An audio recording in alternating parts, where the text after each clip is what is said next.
This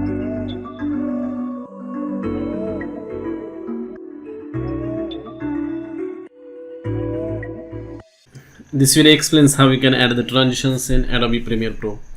To add the transitions, make sure that you are at the beginning or end of the clip, then only transitions can be applied. If you want to add the transitions in the middle of the clip, then you will have to cut the clip. So right now you can see that this is a single continuous clip, but if you want to add the transition over here, you will have to make the cut using this eraser tool. So just make a cut over there. Now that we have made the cut, we can add the transitions. Now to add the transitions, you have to open this effects panel. If you can't see the effects panel, make sure that you have selected this editing workspace, and then over here you can click on these two arrows, and then there is effects panel. So just click on that. Once you are here, you can see that the video and audio transitions are available over here, audio transitions and video transitions. Or you can also search for some transitions if you like. For example, if you want to add slide transitions, for example, so just type slide, and you can see that this under the video transitions there are different slide transitions available.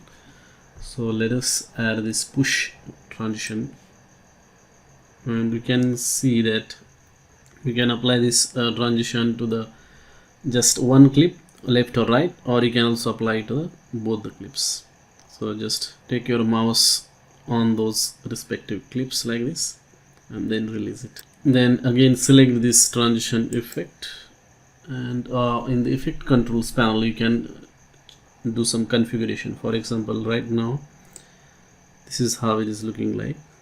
So the direction is from left to right, but you can change this direction, like if you want to do it from top to bottom. Right now it is transitioning from left to right. If you want to transition it from the top to bottom, then you can come here in the effect controls panel and then click on these arrows. Okay, so I'm just gonna click north to south or south to north, that is also possible. And now you can see how the transition is being applied. Okay, so those things are possible, and there are several transition effects over there. That's it. Thanks for watching.